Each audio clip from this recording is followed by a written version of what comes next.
ikaw ay nasa unang taon ng high school, marami ka bang napapansing pagbabago sa iyong pangangatawan? Sa iyong mga hilig o interest? Dati ay may mga bagay ka na gusto mong gawin pero ngayon ay ayaw mo na.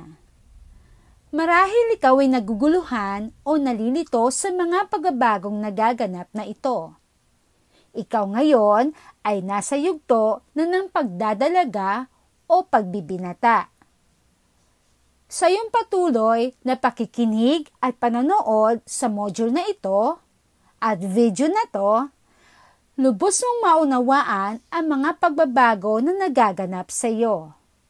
Malalaman mo rin ang mga angkop at inaasahang kakayahan at kilos sa panahon ng pagdadalaga o pagbibinata. Ang kabataang kagaya mo ay nakararanas ng iba't ibang pagbabago sa sarili sa panahon ng pagdadalaga at pagbibinata. Ang mga pagbabagong iyon ay normal na nagaganap at dapat na maganap sa isang kagaya mo. Ano ba ang mga pagbabago sa sarili? Ano-ano ang ilan sa mga patunay na ang isang nagdadalaga at nagbibinata ay nagkakaroon ng pagbabago sa iba't ibang aspekto? Gawain bilang 1. Puna ng chart sa ibaba. Sa hanay ng ako noon, itala ang iyong mga katangian noong ikaw ay nasa gulang na 8 hanggang 11 taon. Sa hanay ng ako ngayon, ay italaga naman ang mga pagbabagong naganap sa iyo sa kasalukuyan.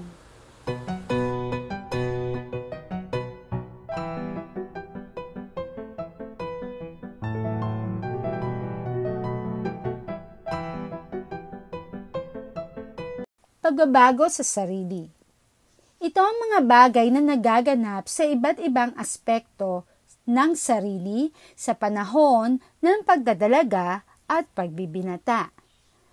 May ilang patunay na ang isang nagdadalaga at nagbibinata ay nagkakaroon ng mga pagbabago sa iba't ibang aspekto ng sarili. Una, pangkaisipan. Nagiging bukas sa pakikipagpalitan ng kuro-kuro o kaalaman sa iba. Mas mabilis maalala ang mga bagay-bagay. Nakapagbibigay ng nararapat na rason para sa mga kaisipan. Nakagagawa ng tunguhin sa hinaharap. May sariling paniniwala. Ikalawa, panlipunan. Mas nakakapagsasabi ng sikreto sa kaibigan kaysa sa magulang. Mas ninanais na makasama sa maramihang kaibigan at nababawasan ang pagnanais na iisang kaibigan lamang mapalapit. Hindi masyadong nagpapakita ng pagmamahal ang mga lalaki. Hindi masyadong malapit sa mga nakababatang kapatid. Ang mga kabataang babae ay mas nagnanais na mapalapit sa katulad na kasarian.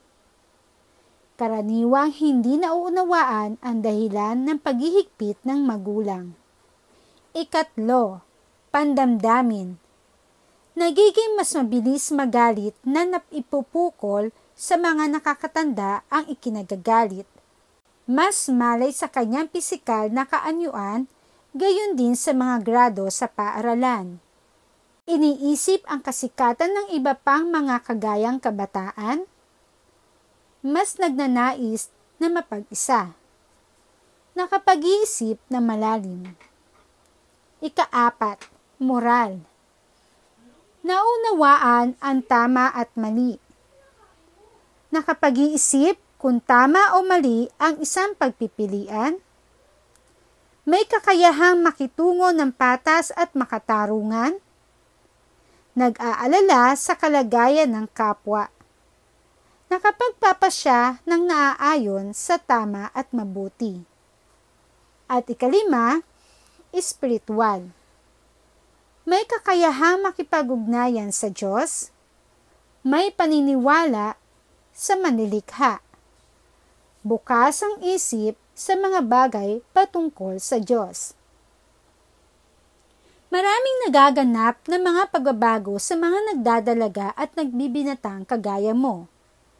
Dapat lamang na isapuso at isaisip na anumang pagbabago na nagaganap o patuloy na magaganap ay dapat na patungo sa kabutihang panlahat. Sa panahon ng pagdadalaga at pagbibinata ay may mga nararapat at inaasahang kakayahan at kilos na dapat mapaunlad upang magkaroon ng maayos na pakikipag-ugnayan sa kapwa. Ano ba ang pakikipag-ugnayan? Ito ay isang pakikipag-interaction o pakikipag-konekta natin sa ibang tao na may layunin na makapagpaunlad sa bawat isa. 4 na aspeto.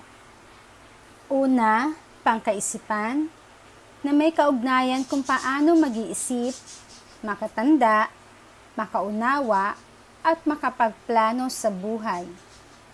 Ikalawa, panlipunan. Binibigyan pansin nito ay kung paano ang tao makisalamuha o makitungo mula sa mga kasama sa bahay hanggang sa mga kaibigan sa labas o sa mga taong nakakasalubong araw-araw. Ikatlo, pandamdamin. Tumatalakay sa kung ano ang nararamdaman ng tao, maging mabuti man ito o maganda. At ang ika-4, moral, pagtitimbang kung ano ang tama at mali, kung ano ang mabuti o masama. Ito ang kilos ng tao na gumawa ng mabuti o ng masama sa kapwa.